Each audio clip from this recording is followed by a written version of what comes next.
રહ્યા છો ગુજરાતની એક એવી ચેનલ કે જે તમારા શહેરના પળે પળના સમાચારો તમારા સુધી પહોંચાડે છે। સ્વાગત છે આપનું A1 અભિક્રાઇમ ન્યૂઝમાં। હું છું એન્કર અર્પિતા પટેલ। આજ રોજ પ્રાંત અધિકારીને આવેદનપત્ર આપી વ્યાજબી માંગને મજબૂત બનાવી શાંતિલાલ પરમાર સાહેબને એડવાન્સમાં શુભેચ્છાઓ। આથી ધારી શહેરના તમામ શહેરીજનોની મિલકત સંબંધિત રિસર્વેની યોગ્ય માંગ સાથે ધારી પ્રાંત અધિકારીને આવેદનપત્ર પાઠવવા માટે મોટી સંખ્યામાં ધારી ગામના નાગરિકો હાજર રહ્યા છે। આજથી 3 દાયકા પહેલા ધારી ગ્રામ પંચાયત વિસ્તારનું સિટી સર્વે કરવામાં આવેલ, જે સમય બાદ અનેક મિલકતોની ખરીદ વેચાણ પણ થયેલ હશે। અનેક નવા પ્લોટ ઉપર બાંધકામ થયેલ હશે। ધારી આસપાસની ગ્રામ્ય પંચાયતોની જ્યારે નગરપાલિકામાં સમાવેશ કરવામાં આવેલ છે, જે વિસ્તારમાં પણ સિટી સર્વે કરવાનું બાકી છે, ત્યારે ધારી નગરપાલિકા વિસ્તારની તમામ મિલકતોનું રિસર્વેની યોગ્ય માંગ શાંતિલાલ પરમાર સાહેબ કરી રહેલ છે। ત્યારે સૌ જાહેર જનતાના આવેદન પાઠવતી વેળાએ મોટી સંખ્યામાં ઉપસ્થિત રહ્યા હતા। આ કોઈ એક નાગરિક માટે નહીં, પરંતુ સમગ્ર શહેરના લોકો માટે રિસર્વેની માંગ છે। આજ રોજ તારીખ 7/8/2026 શુક્રવારે બપોરના 12 કલાકે ધારી પ્રાંત કચેરીને આવેદનપત્ર આપવામાં આવેલ।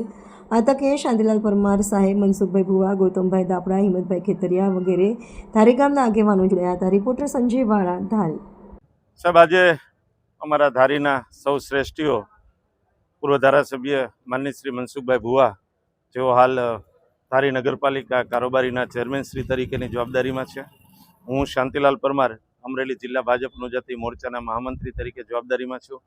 મારી સાથે નગરપાલિકાના સાથી સદસ્ય ગૌતમભાઈ દાપડા, શહેર ભાજપ અનુજાતિ મોરચાના પ્રમુખ હિંમતભાઈ ખેતરિયા, મહામંત્રી લાલજીભાઈ દાપડા સહિતની આખી ધારી નગરના સૌ શ્રેષ્ઠીઓની ટીમ મહેરબાન પ્રાંત કલેક્ટર શ્રી ધારીને રૂબરૂ મળીને આવેદનપત્ર આપ્યું છે કે ધારીનું આજથી 30 વર્ષ પહેલાં સિટી સર્વે થયેલું, પરંતુ જે તે સમયે પ્રોપર્ટી કાર્ડ ઇસ્યુ થયેલા નથી, માત્ર સિટી સર્વે કાગળ ઉપર થયેલું છે। જે તે સમયે ભૂલ એ થઈ હતી કે સિટી સર્વે જ્યારે કરવામાં આવે ત્યારે એ ખાનગી જે મિલકત છે, રહેણાંક મિલકત, એના પ્રોપર્ટી હક ટાઇટલ ક્લિયર કરવાની જવાબદારી સરકારશ્રીની હોય છે। જે તે સમયે જે અધિકારીઓએ સર્વે કર્યું તેમાં ટાઇટલ ક્લિયર કરવાના કામે તપાસ અર્થે ગયેલા, ત્યારે ઘણી વખત એવું બને કે કેટલાય મિલકત ધારકો બહાર ધંધા અર્થે હોય, ત્યારે એવી મિલકતો નોટ ફાઉન્ડ અથવા તો મળી આવેલ નથી, એવું કંઈક કરવું જોઈએ। એને બદલે જે તે સમયના સિટી સર્વે ઓફિસરે ખૂબ જ મૂર્ખામીભર્યું કહી શકાય એવું કામ કર્યું છે, અને એ મિલકતોને શ્રી સરકાર બતાવી છે, જેના કારણે આજે ધારીના સૌ લોકોએ કાયમ માટે કોર્ટ કચેરીના ધક્કા ખાવા પડે છે। મિલકતો ટાઇટલ ક્લિયર નથી। ઘણી વખત ઘણા કિસ્સાઓમાં તો એવું બન્યું છે કે 30 વર્ષ પહેલાં જ્યારે સર્વે થયું અને આજે એટલો લાંબો સમય થયો તો કેટલાયના વાલી વારસો, મિલકત ધારકો મૃત્યુ પામ્યા છે, એના વારસદારો 2-3 પેઢી ટ્રાન્સફર થઈ ગઈ છે, કેટલી મિલકતો તો 8-10 વખત વેચાઈ ગઈ છે, અને ત્યારે એવી મિલકતોનો આજે ટાઇટલ ક્લિયર કેવી રીતે થાય?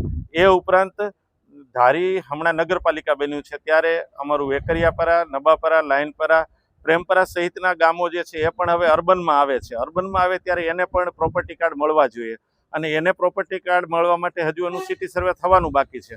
આ બધા કિસ્સાની રજૂઆત કરવા માટે આજે અમે બહોળી સંખ્યામાં મહેરબાન પ્રાંત કલેક્ટરશ્રીને મળ્યા છીએ।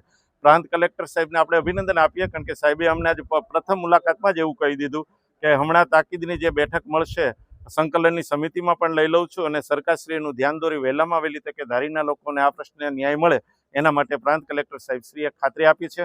આ તકે